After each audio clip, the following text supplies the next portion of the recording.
I know we've got people still getting their lunch, but I do want to get us started so that we can get in and out of here on time. For those of you who are guests, my name's Sal Pizarro. I'm president here, and I'd like to welcome you to the 5,390th meeting of the Rotary Club of San Jose. I'd like to thank Kathleen Thomas and Matt Breaker, chairs of the Red Badge Committee, for assembling such a great group of Red Badgers to greet us outside. And I think we're going to do our little thing later when Kathleen comes up to talk about the Red Badge Committee. Sorry, there we are. And so I hope Red Badgers have been encouraged to sit throughout the room. You've got place cards at each table that say Red Badger. I think there's one in front of Carl Salas, but that's okay. He's always a Red Badger in our hearts. So now let's have the Red Badgers, shockingly enough, with the traveling microphones, introduce themselves. Start over here with Tony, who's not on my list, but hey. I'm Tony Morabito. Can you tell us what you do and who your sponsor is? I am a patent attorney in downtown San Jose and have been for 30 years. I was sponsored by John Ball and Finn Jensen. Thank you, Tony. And Dave, over on my left. Thank you. Thank you for that applause. David Heindel, sponsor Tim and Sandra Gill. Business is Hotworks Infrared Studio in downtown San Jose. Fantastic. Great. Great to have you both. And we've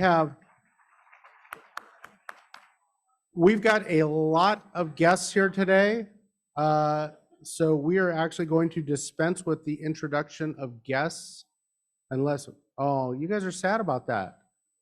Fine, we've got time. We're going to do it. We're going to do it. Okay, but so if visiting Rotarians and Rotarians with guests could please stand up and we'll get you introduced. We're going to do this as quick as we can. We're going to start over here with Ron. Good afternoon, Mr. President. I have again with me my guest, Nicole Leckler. She is the Director of Member Experience at the Silicon Valley Capital Club. Fantastic. Nicole, good to see you. Got a lot of Capital Club over here. Ray. President Sal, Ray Castañeda, and my guest is, just saw Darlene over there. Julie Winterborn.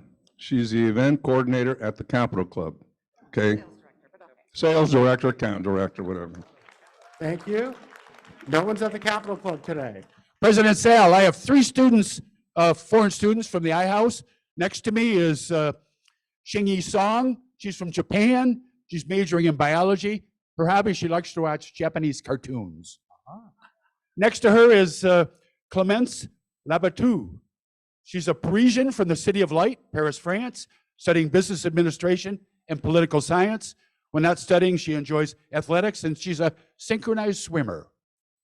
And next to her is Patrick Blumenthal. He's from Switzerland. He grew up in the mountain town of Meinfeld, a town famous for being the home of the one and only Heidi. He's studying business information technology while not studying, he enjoys squash and skiing. Thank you, Sal. Oh, more accomplished than me. Okay, who's next? Tony, let's get a microphone over here to Leslie.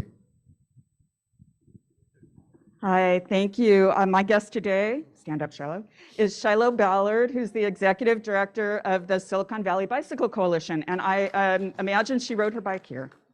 Yes. Good job, Shiloh. Richard. Yes, Richard Alejandro. Today, my guest is Darlene Tennis, founder of Casa Q. She's also started a very important effort called the Farm Workers Caravan. We're going to have an announcement about that in the near future, but she's with us today. Darlene Tennis. Thank you, Darlene. Looking forward to that announcement. Past President Rod. Your Royal Highness, I have a prospective new member here who has great bloodlines. His father was the president of Santa Clara Rotary, and this is Lorenzo Rios, Jr. He's a structural engineer with a new office in downtown San Jose. Fantastic. Great to have you, Lorenzo. I like to think everyone in this city is a potential Rotarian. Fernando. Thank you, President Sal. That's right. Salutations to you. I have the CEO of the Boy Scouts Council, who's replacing Jason Stein, Eric Tarbox from the Monterey Rotary Club. Eric, you're going to have a lot of us up tomorrow morning. I know that. President Sal, I'm pleased to have with me my guest today, Diane Bamer. She's a former associate dean of Lincoln Law School and now on the Board of Fellows for the school. Welcome. Great to have you.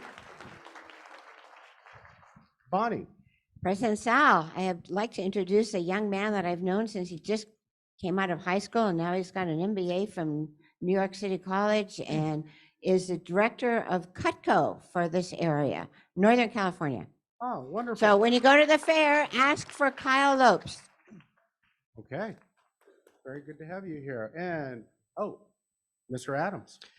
It's my pleasure, my guest today, to introduce Mr. Rod Jemison. He is the founding head of school of the United World College in Japan, and we're very proud that effective July, he will be Bellarmine College Prep's next principal. Okay.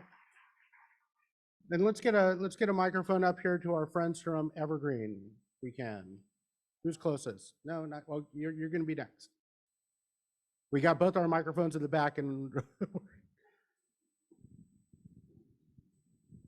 I'll go ahead and go quickly. Hello, everyone. Janica Clem. I would like to introduce Chris Arkley from the Downtown Association. He's the Director of Operations and in the current Leadership San Jose class. Thanks for coming. Chris, good to see you. Angie Cardoza from the Evergreen Valley Rotary, and I would like to introduce my guest, Nathan and Siva from the Community Services. They work with our homeless community.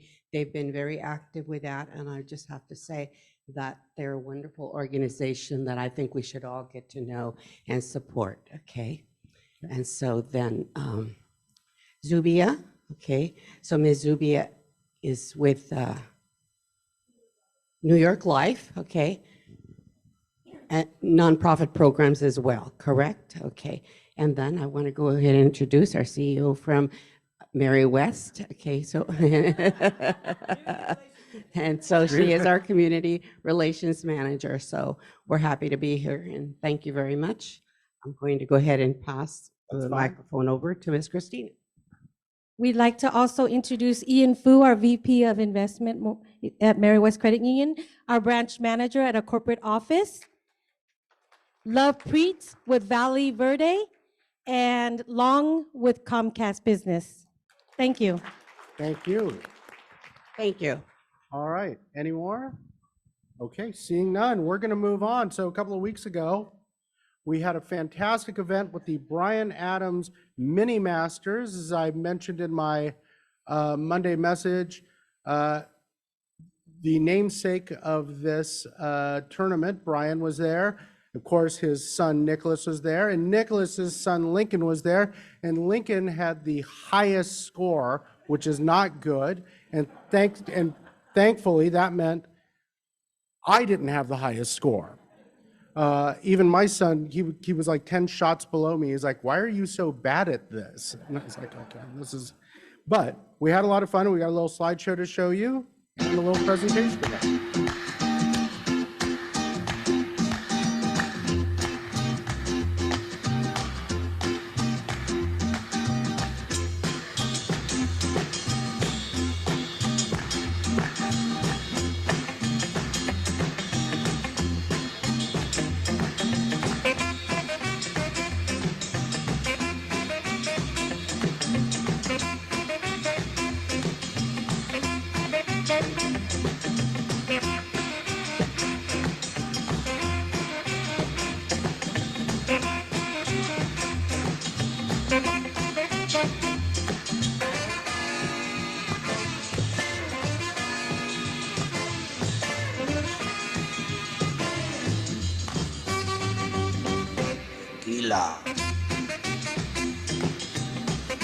Those who know.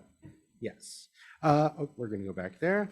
So we had a lot of fun. We gave out a bunch of awards, and including I received a pity award for best pun for our team name, which I'm not even going to reveal what it originally was, but I retroactively changed it to a better name to deserve the award. So our winning team name was Golf Finger.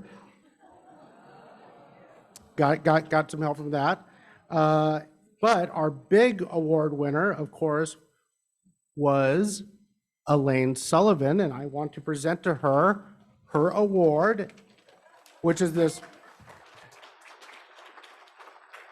one-of-a-kind Bryan Adams bobblehead. It bobbles less than his actual head. And Elaine, oh my God. Congratulations. Tell us what the secret of your success is.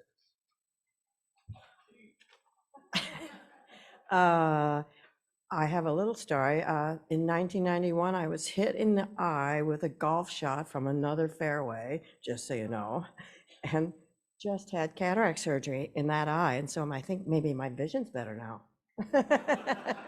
I think that does it. Okay, congratulations. Bobble me. And where's Jeff? Walker, do you want to take a picture of this? Did you? Yeah. Major award here. Wait, Brian should come on. Brian. Brian. Oh, wait, I wasn't looking. No, okay, we're gonna do Wait, one. here he comes. Oh, he's on. This meeting has gone off the rails, but okay. Wow, Whoa. okay, I got it. And one more thing, my boyfriend won last year, so now we have matching bobbleheads. Bobblehead bookends, okay. Kathleen Thomas, good luck surpassing that. Kathleen Thomas is going to give us a red badge update. Come on up. Thank you, President Sal, and thanks to all the Red Badgers that showed up. And Darlene, great work. Thank you for all you do, really stupendous. I just wanted to talk a little bit about Red Badge Committee. There's so many of us, and it's absolutely unique in a number of ways. Number one, it is the only committee that all of you Rotarians were a member of at one time. How many of you remember your Red Badge year? Do you remember your Red Badge project? How many of you have a friend that you met in Red Badge that you're still good friends with now? A lot. It's a really great committee. We currently have a robust group of 42 people. It's a big group, and you know, we lose 4, we get 4. It's been pretty consistent, so I'm really delighted about that. You see them introduced, and you know, like you, they are busy with their families, their careers, their board of director positions, their involvement in the community. I get a lot of comments. People will come up and say, you know, we have this event, this function, this project, and we need a couple of Red Badgers. And they're not freshmen in high school. I can't divvy them out. They're busy, and they're doing a lot of things. Let me tell you, in case you don't remember what they're doing. They have to attend an orientation.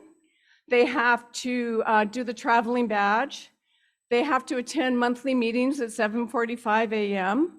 They have to participate in 2 projects a year. They have to serve, set up, clean up the barbecue twice a year. They're really busy. They have to choose a couple of committees. Let's see, attend the gala, attend socials with the board of director and the foundation board, and participate in other, you know, the fun and friendship and other activities.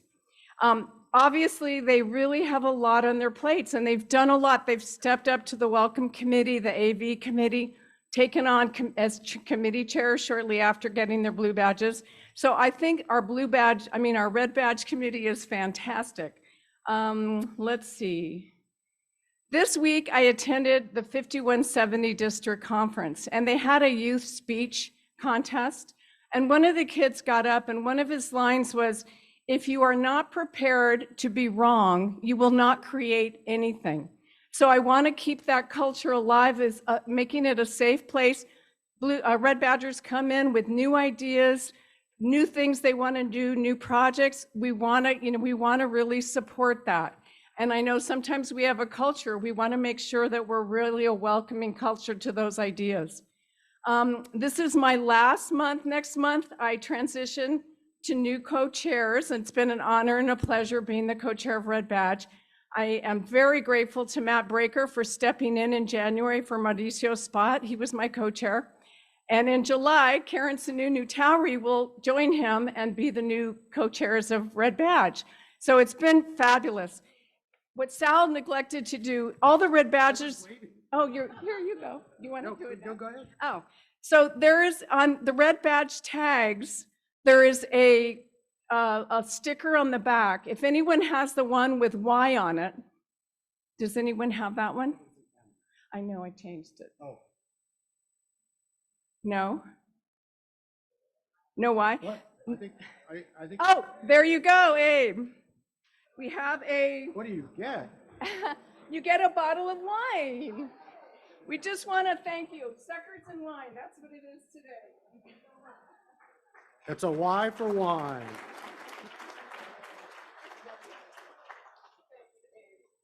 Thank you, Sal. Kathleen. So as we say all the time, our new members are really our lifeblood. Our Red Badge Committee is the training ground where they learn, what it means to be a Rotarian and gain connections that'll last forever. But our Red Badge Committee does so much for us, and they also need, though, some help from the rest of the club. This past year, we established this Rotary Buddies program, okay? And the entire board and the entire membership committee were voluntold to be available as Rotary Buddies. And they all actually graciously said, yes, I want to do that. And it is just to help new members acclimate to our club. Be a person that if they have questions, if they want to know how things go, what's coming up in the rest of the year, you can be an experienced guide for them. Well, we have so many Red Badgers this year that we don't have enough buddies for them.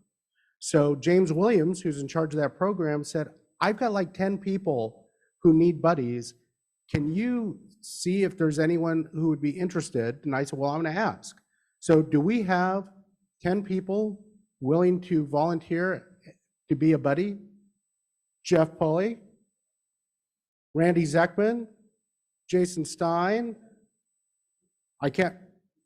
Ashley, Patrick, Dave Peterson, Brian Adams, Richard Aljuni, Nancy Williams, Arthur Jew, Bonnie Bamberg, and that's all I can see, but that's more than what we asked for, so thank you so much. James just recorded all of that, so he'll be in touch with you. So, okay. Now that we got that done, and I'm so thrilled everyone's going to be buddied up for the next year. It's a big, weight off my shoulders as I myself transition when Kathleen transitions into being a past president. It's time to raise some money for our endowment. So let's ring the bell for those of you who have some good news to share. Traveling mics, let's be ready to go to Kathleen. Let's start with Kathleen.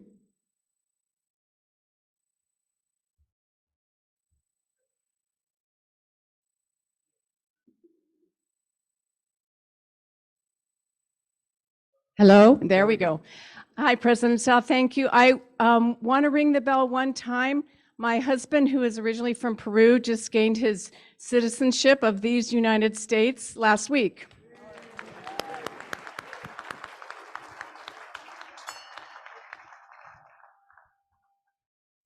Brian Adams. All right, let's stay on the Bellarmine theme. In addition to Rod Jemison joining us as principal, so one ring for that. May 8th, Monday, is Founders Day. It's the day that Bellarmine was founded in 1851. In those days, it was Santa Clara Prep, which fed at the time, all-boys Santa Clara University. So I'd like to ring the bell in celebration of Founders Day.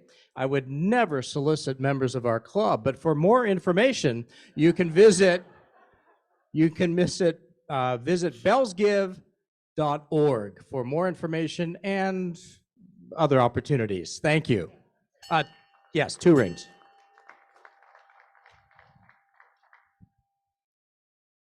Do we have, Kirsten? President Saul, I'd like to ring the bell one time. My 8th grader is going to be a freshman at Bellarmine. Well, that's a good reason. Brian, do you want to ring it once more for that too? Hello. Deanna. Hello, President Sal. I'd like to ring the bell one time for this young man right here, Mr. Rod Dearden. He has been my mentor as we started up the Climate Action Committee. This weekend, we're culminating in a district lithium-ion battery recycling project, Saturday and Sunday from 10 to 5. So bring out your lithium-ion batteries, and you can stay and drink wine and experience some lovely art with the Saratoga Rotary Art Show. It's a wonderful event, great for Rotarians. Thank you, Deanna. Just one. President, salutations. President Fernandez. I'd like to ring the bell once as a proud grandfather of Olivia Sasueta, Red Badge Daniel's little girl. She told me Friday that there was a message at my computer. So I went to the computer, and there on my computer laptop was a message. I love you, Papi. Oh, that's worth it. Raymundo? Ray Castaneda. I'd like to donate $100 for Saratoga Rotary is having their art festival this weekend. I'll be pouring wine Sunday. And thanks again to Bert. George donated all the wine for that event. Always Just amazing. ringing a bell for Bert. Yes, always. Thank you. Mr. President, I'd like to ding the bell one time for the getting my wife back. She has been serving for the last year as Nancy Pelosi's representative on a rather powerful commission looking at the threat position around the world against the United States, everything from nuclear to cyber, with a high-level group of 12 commissioners. And this is her last month of having to go to Washington, D.C., and me having to cook my own meals. We're thrilled for you, although it's the country's loss with Dr. Duffy. President Sal, I'll ring the bell once. On behalf of Lincoln Law School, we have our scholarship gala coming up May 19th, and Steve Wozniak's going to be our keynote speaker. Reception at 5 p.m., dinner at 6 p.m., and dancing thereafter. Okay. Good afternoon, Mr. President. Nicholas Adams, Adams. Nice to see you. I am ringing the bell once today for a special anniversary. Our PR agency launched this month, 12 years ago. So we are celebrating 12 years here in San Jose. We launched our little Los Angeles office about 6 years ago, but we've, in that amount of time, in 12 years, we've done quite a bit of business with Rotarians, and it's nice to do business with nice people. So thank you for supporting our little business here locally for so many years. I heard the number 6, the number 12. How many rings? I will do 12 rings.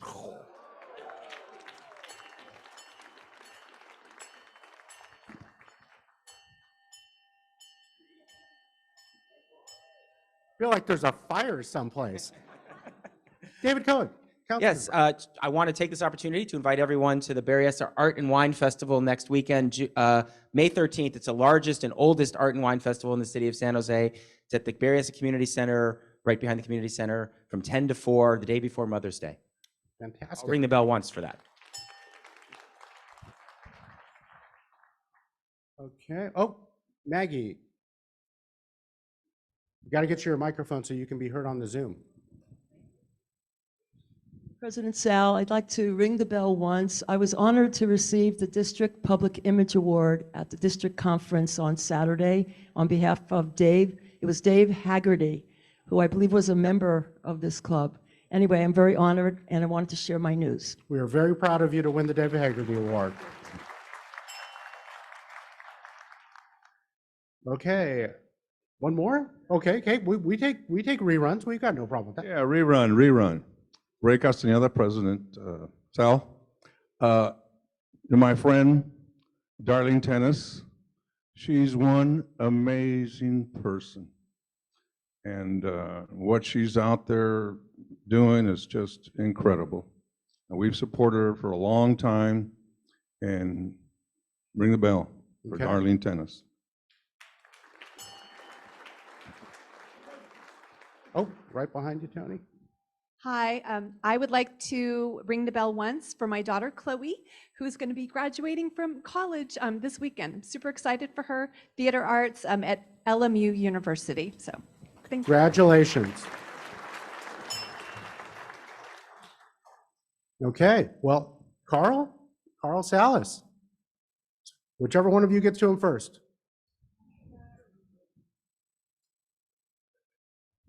One time for Kathleen for reminding me how many friends I have, even from Red Badge. It's really great. I just want to remind all you Red Badgers, it is amazing the social impact that this club has had on my life profoundly.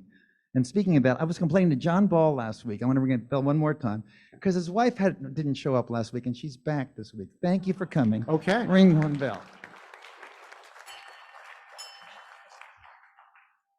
Okay.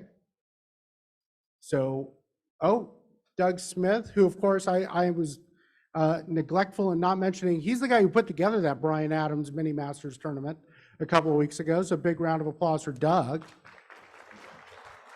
So if you want to support my nonprofit, the Whiskey Education Foundation, we are having a whiskey education at the History Park. Support the History Park on June 4th. Live it, love it, learn it. Okay. All right, I think that's everyone. So I am going to ring the bell once in honor of my son, Alex Pizarro, who's a sixth grader at Ohlone Middle School, and his team of 3 sixth graders won the Outstanding Overall Award at the Tech Challenge this past weekend. Total surprise. They worked for weeks on this thing, and I'm so proud of them.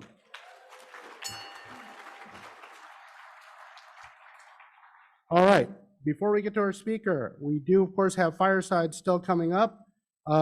Please let Ashley know if you can make it to the Paint and Wine event planned for May 7th. That is this weekend, so let her know right away. And of course, I think we still have some spots open for Larry and Carmen's Art and Wine reception, which is May 9th. I think you can sign up outside in the lobby for that.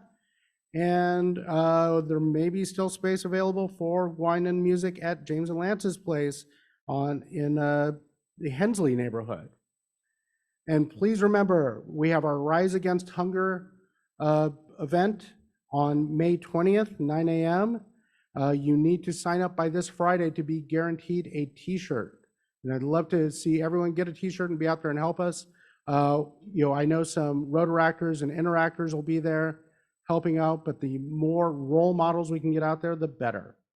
Okay, so let me have Janica Clem come up to introduce our speakers.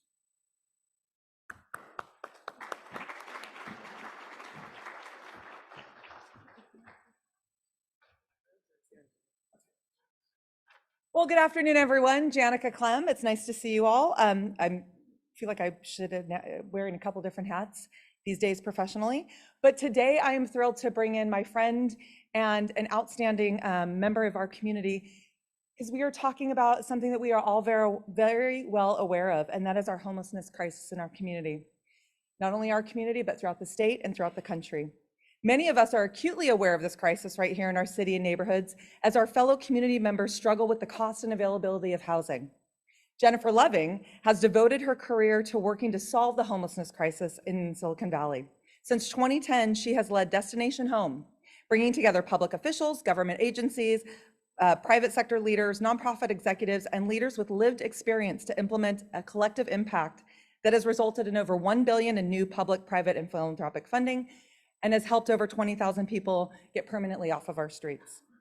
That lived experience voice in making decisions and creating solutions is vital to this work and is front and center at Destination Home. Claudine Sipili is the Director of Lived Experience and Innovation with Destination Home. She served in the U.S. Navy and Armed National Guard and has worked in the nonprofit sector with the unhoused and justice-involved populations to help them earn a living wage and find stable housing. Her lived experience of being homeless makes her a subject matter expert and helps sector leaders clarify our local communities' understanding of the root cause and scope of homelessness. We are so lucky to have Claudine and Jennifer's shared knowledge and passion for ending homelessness and improving the quality of life for our unsheltered community members. Please welcome Jennifer and Claudine.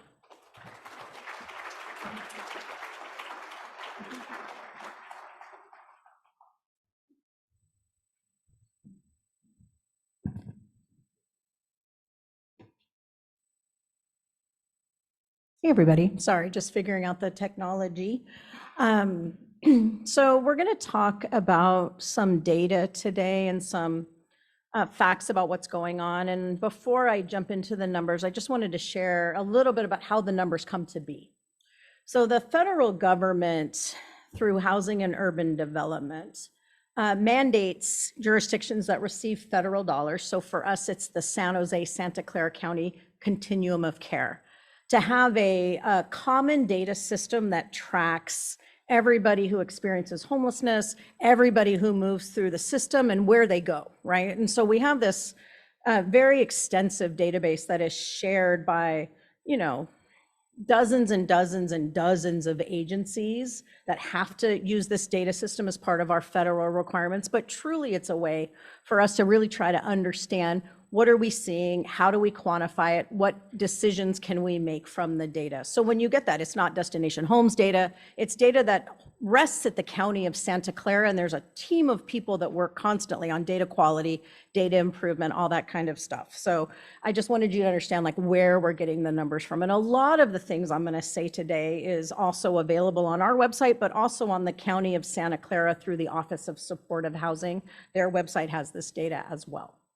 So let's get into it. So last year, over 10,000 people experienced homelessness in Santa Clara County. You can see from two things from this image. One is, like many California cities, we have a higher rate of unsheltered homelessness that has to do with weather, geography, and which is different than what you see on the East Coast. And then the other is homelessness is ticking up. So why is it ticking up? I cannot tell you enough about how important this slide is. So we run a homelessness prevention system, which is basically anybody who's about to become homeless can go to about 20 different locations from Gilroy to Palo Alto. Basically, I'm in trouble. If we don't get help, we're going to become homeless. What do we do? And so we track pretty extensively this information. And the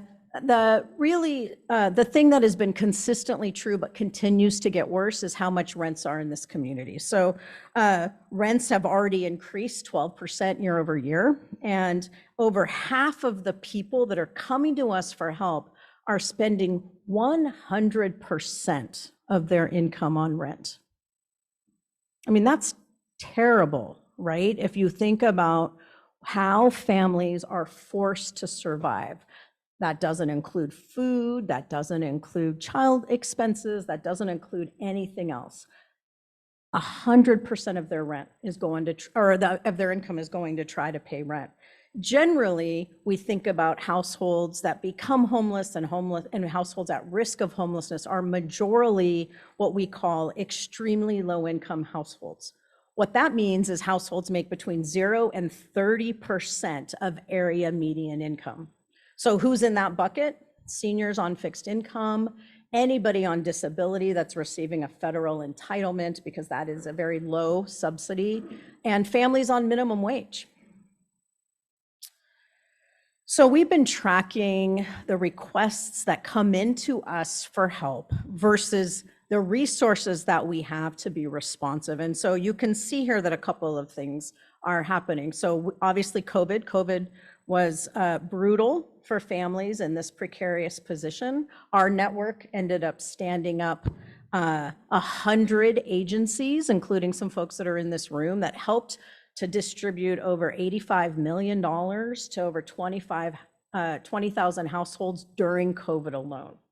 And so that effort was made, and in partnership with cities, the city of San Jose, for example, did an eviction moratorium. Other cities did an eviction moratorium to try to match policy and resources to keep families from losing their homes. But unfortunately, all of that went away. And so you see here when the state program ended, things shot up, right? People who weren't able to be served either locally or through the state, we're starting to see some spikes. And that lower line is our capacity to help people versus all of the need. And so it's important, I think, to understand who's actually coming for help versus the resources that are allocated to address what people need.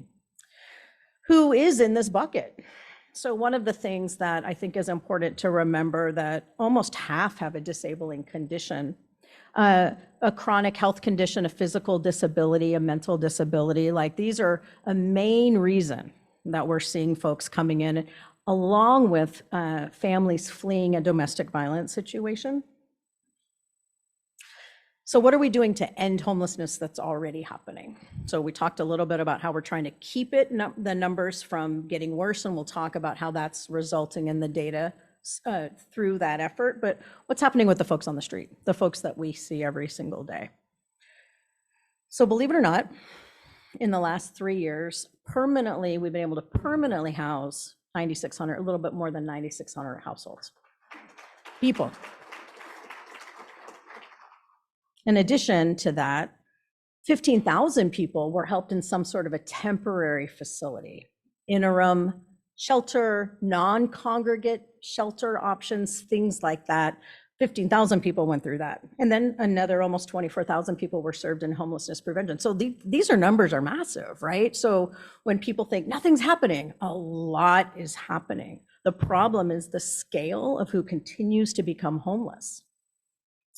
So of the almost 10,000 people that have been permanently housed, here's a little bit about these families. You see 2022 was one of our best housing years, and we attribute that pretty much wholesale to the Measure A bond that was passed. Measure A has, which was a 2016 ballot measure by the County of Santa Clara, we've been able to put more than 47 projects into the pipeline. Many are already open, many will be open in the years to come. And that has been a huge reason that we've been able to get some traction prior to Measure A. Does anyone know how many units in this community were dedicated to people experiencing homelessness, permanent units? Does anyone know the number? 0 would be a good number. It's a close number, 300. Now, 6,000. Right? So that's just been in 5 years. We're starting to see the benefits of Measure A, but truly it has been probably the most important policy and funding vehicle that this valley and this state of California has seen. And the fact that the money is almost expended is just a sign of how necessary it's been to have that kind of money. And then when you think about everybody who's being housed, it's almost always at least 75% residents of the city of San Jose. This work is countywide. There are Measure A projects in 10 cities, but San Jose has always been the mothership, right, for a preponderance of people who are experiencing homelessness. So this slide is a little wonky, but I want to explain a little bit about what it needs, because there are several things that have to happen at once. We have to keep people from entering into homelessness. I talked a little bit about that. We have to get as many people who are already homeless off the streets as quickly and as humanely as possible. But then we also have to have enough housing resources on any given month that it kind of keeps in alignment with the amount of people that are becoming homeless. When we started this tracking this effort a few years ago, for every one person that was leaving homelessness every month, 2 to 3 people were becoming homeless every single month. That rent burden slide has a lot to do with this. Now it's 1 to 1.7, which may seem not like a lot, but it's a lot. Like to be able to lower that and really try to get functional zero is really kind of a homeostasis, right? Inflow and outflow are matching. So I'm going to ask Claudine, my colleague, to come on up and talk a little bit about one of the interim housing projects. I think of them as interim non-congregate shelter options. For what it's worth, the federal government doesn't look at these interim non-congregate shelter options, or what we kind of think of as tiny homes. That's the folks that are living there are still considered homeless. So we might see a bump in our sheltered homeless population, and I think we will this year, but it doesn't necessarily affect the housing outcomes for people that are experiencing homelessness. So Claudine. Thank you. Hi, everyone. Thank you for Thank you so much for inviting Jen and I here to speak at your meeting. So before I actually get into that slide, as you may already know from your commute every day, and also what you have heard from your profession, your work, and have seen on these slides that Jen presented, homelessness is a very complex issue. And it's actually an issue I am very passionate about because I have lived through it. You will hear me, you may hear me say the word human during my speaking time, and I don't use that word in any kind of demeaning or derogatory way. I love using the word human to refer to myself and others because I feel like it's evening the playing field, right? So my belief is that a human has internal value and worth, and that human does not lose that value and worth when they lose their housing or when they gain it back, right? So it's the same for all of us. So I actually developed an interest in doing this work and in working within the housing and homelessness sector because of my own experiences as a homeless veteran after I had separated from the Army National Guard, and that was after my active duty time in the United States Navy. The two things that really come up for me to sort of summarize that time, a very difficult and challenging time in my life. The number one thing was really the shame and the daily struggle of surviving. That was very real. And I specifically bring that up because there's such a misconception about homelessness. I bet that if you didn't already know me from today, and I see some people here that I already knew and maybe even knew about my past of homelessness, you probably wouldn't have been able to tell that I have been homeless in my life and have walked through the same struggles that a lot of our unsheltered populations are walking through right now. The number two thing is there was a nonprofit. It wasn't the government. It was the nonprofit that helped me out of homelessness.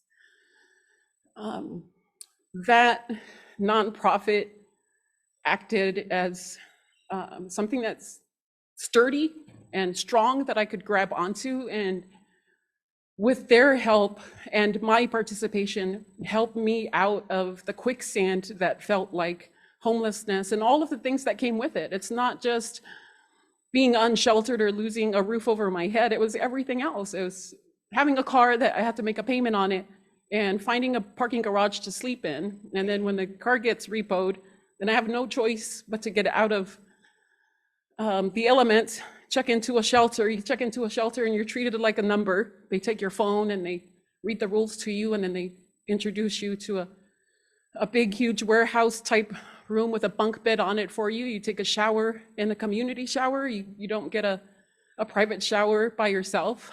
That's been my experience. And I sustained a lot of really positive experiences from that, but also a bunch of negative and traumatizing experiences, of which I'm still healing through and working through now.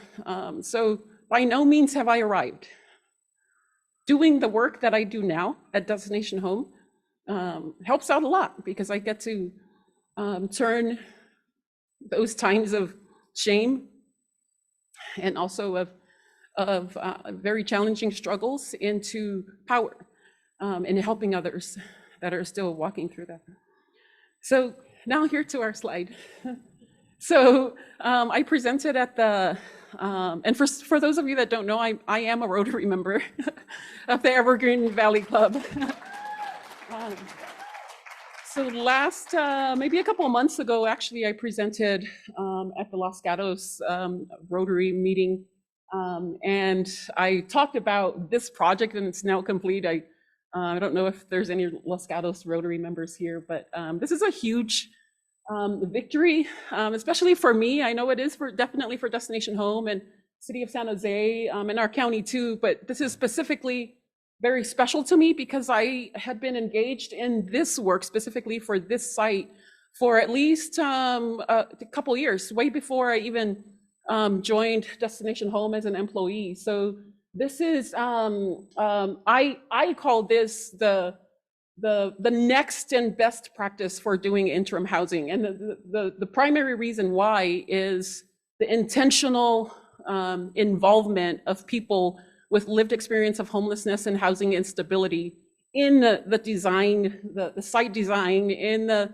determining what kinds of rules and services should be in place at this site. And then the other victories too, I feel like we were able to, a group of us with lived experience of homelessness, were able to look at the budget associated with this site as submitted by the selected provider that would be operating the site, and be able to make feedback that resulted in changing the budget in such a way that would benefit the actual residents that are moving into the site, right? Not just have the money go towards paying staff salaries and overhead costs, operational costs, but actually go toward benefiting the humans that would be residing at that site. And I feel like that's pretty amazing.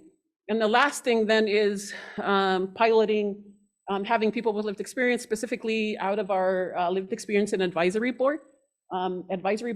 Helping with the design and implementation of a new peer support program that would be piloted at this site. And then we will be working with the city of San Jose to replicate that to all of their other EIH sites. So lived experience, and this will be my last comments.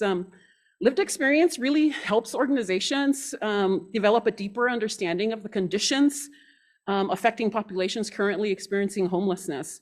Also, the solutions that are most appropriate for those most impacted by the issue, by homelessness, and then also the potential harmful and unintended consequences of the current and past actions taken by a system. For example, our county system, our housing system in place on the people that it aims to serve. So bringing in that subject matter expert knowledge into conversations, into decision-making aspects of homelessness solutions is critical, right? And I really want the entire county to not talk about homelessness solutions unless there are people who have walked through, journeyed through homelessness at the table. So thank you so much for your time.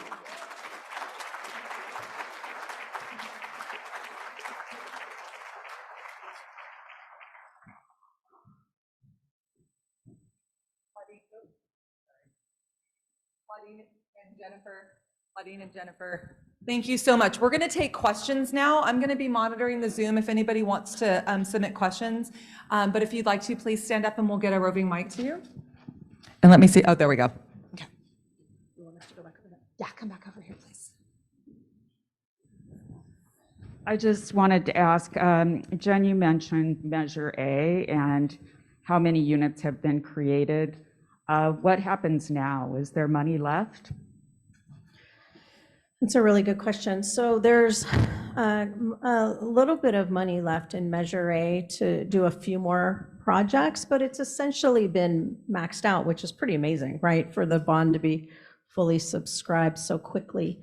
So I think the time now is and the progress of putting these units in the ground for the lowest income folks and families in our community is truly the most important thing we can do.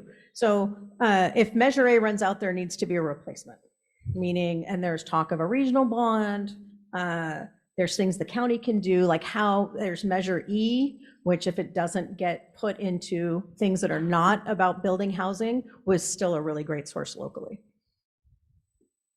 In the back, Bonnie? Hi, I have a question about a type of unsheltered population that I don't think is as apparent. We see the blue tents and we see people who obviously have some real mental health or physical health issues. But I've recently become acquainted with the families that live in cars or in an RV and search every night for a safe place to park, make lunches for their children in a sedan, and get them to school on time.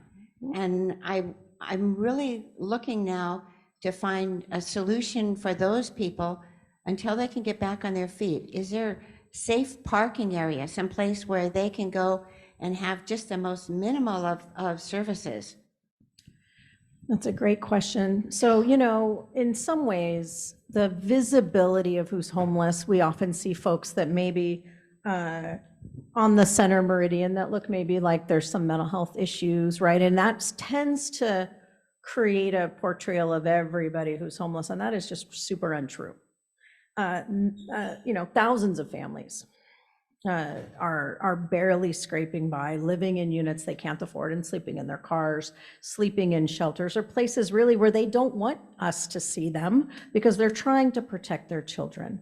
I used to spend a lot of time in the homeless camps, and the amount of kids that would come up out of the camps to go to school every day is just something that, 5 minutes from here, which is just horribly heartbreaking. So for the last 2 years, we've been running something, we, in partnership with the City of San Jose, the County of Santa Clara, Cisco has been a partner, our housing authority, something called the Heading Home Campaign, which is an effort to house what we had at the time was 1,200 families that were homeless in our system, and then about 600 families are becoming homeless every single year.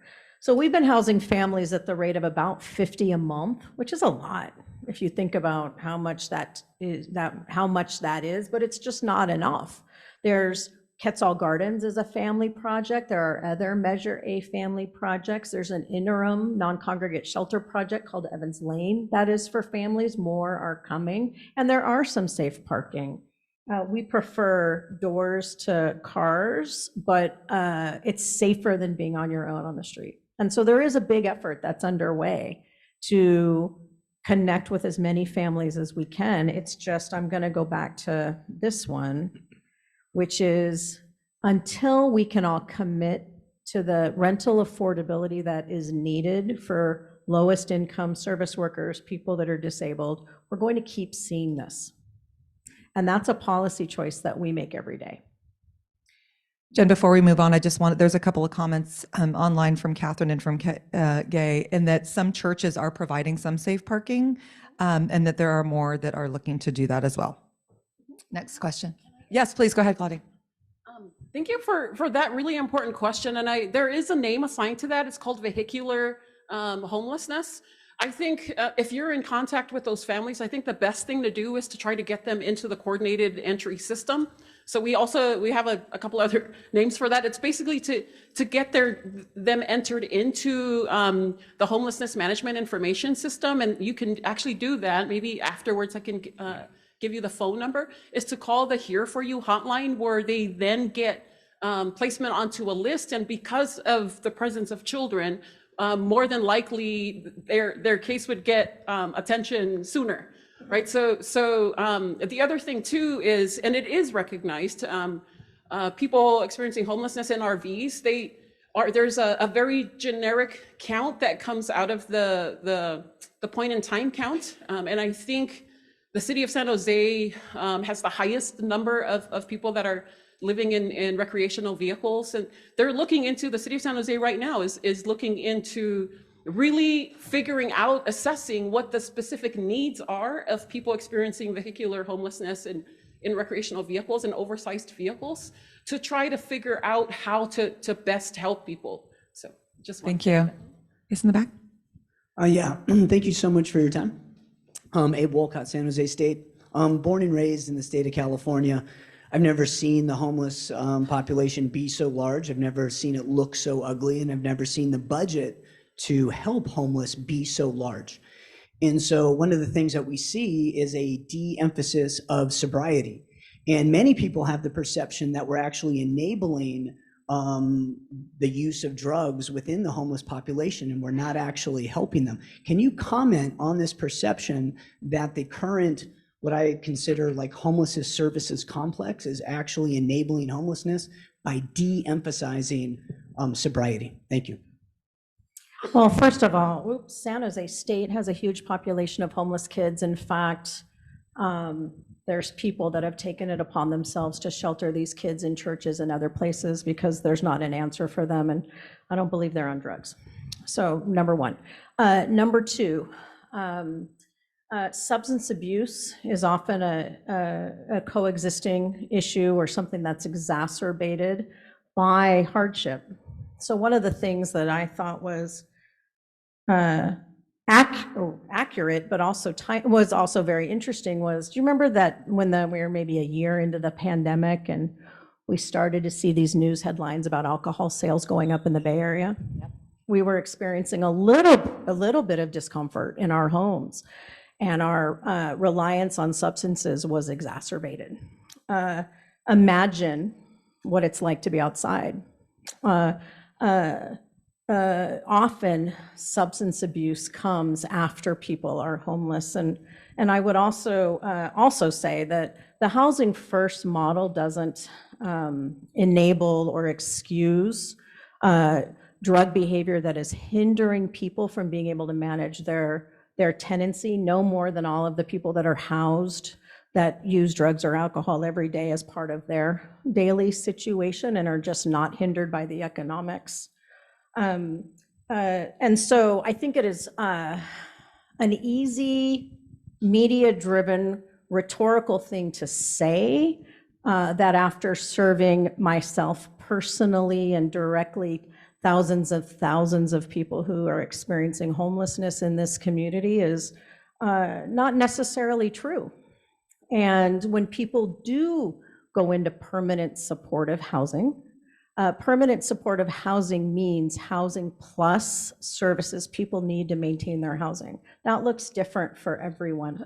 If I might need help with how to take care of my home. Someone else might need help with how to manage getting to work and paying their rent. Other people might need to manage their addiction, right? And so what we see is, as people, the longer they're stabilized, the less dependent on substance abuse that people are. And I've seen countless people enter into recovery.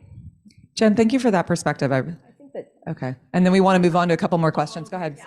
Sorry. So that's a question that I'm very proximate to. So before I fell into my periods of homelessness in my life, I had attended AA meetings where I would say, my name is Claudine and I'm an alcoholic. 17 years of sobriety later, I now say my name is Claudine and I have hold victory over alcoholism. The reason I bring that up is my drinking went way down when I became homeless, because you have to weigh where to get gas from, to the money for gas to put in my car so I can turn the heat on at night so I can stay warm, or buy liquor, right? And I'm a liquor drinker. I don't drink any other sissy stuff, right? Beer or wine or, oh, you guys drink wine. I'm sorry about that. So really the substance use differs obviously from person to person. And my specific experience is not completely representational of all the people that are experiencing homelessness out there. But one thing I want to bring up is I'm not a whiskey drinker. It's one of the liquors I absolutely can't stand drinking. But I drank whiskey when I was homeless because it was the quickest way for me to feel numb. Yeah. And also feel warmth from the inside out, right? So then I didn't have to worry so much about having the car on to have the heat stay on all night. And then I have to spend more money on gas like 3 or 4 days later. Thank you. Thank you again for the perspectives. We only have about a minute left. Larry, really quickly. Yes, great presentation. Thank you for all you do. I chair the Measure A Housing Bond Oversight Committee. I also own about 500, I owned and developed 500 units of affordable housing, about half of it here in San Jose. My question is, even though all of the money, as you mentioned, nearly all of the money has been allocated, it's very difficult, particularly given the current financial environment, to what we call heads in the beds. So only about a quarter of that has actually resulted in units. Interest rates, the fact that the bond measure does not provide fully financing for these units, it requires other financing and things like that. So I'd like you to comment on those impediments that we've had in trying to get housing units with people in them. I will always answer your questions, Larry, but this time I want to talk about all those units that you own in San Jose. So we're going to talk later about that. Sure. It's a really great point. Earlier I said that homelessness is like a series of policy failures. And so what Measure A did was bring the first local source of money that also set policy direction, both at the county, at the city of San Jose around building the deepest levels of affordability. But guess who isn't moving as quickly as the state of California? So every application then gets its local funding. We at Destination Home have put about $50 million of our money into these projects. We are part of the local source in the capital stack. And then we go for the great wait for tax credits at the state of California. We have dozens of projects that are in line for credits, and they approve a couple projects a year. And they set priorities like costs need to be lower, so there may be funding in inland part of the state, but it's shortchanging the Bay. That system and how to get the rest of the financing is an entirely vexing problem. I think that we at the state should be spending a lot more time on that and a lot less time on temporary measures. And so let's do it together because it's frustrating. Thank you. We're doing our part here and we're stuck. Thank you so much. One quick note. I'm so sorry for those of you who we didn't get to ask questions. I want you to keep in mind as community members that Measure A is coming to a close. There probably will be another measure that comes up. And we've also recently lost a few different funders who used to do loans for affordable housing in the closure of Silicon Valley Bank and First Republic Bank. So we in our community are going to really start to feel this more when it comes to the funding side of it. So please keep that in mind as these bond measure information come out. Sal, to our speakers, thank you so much.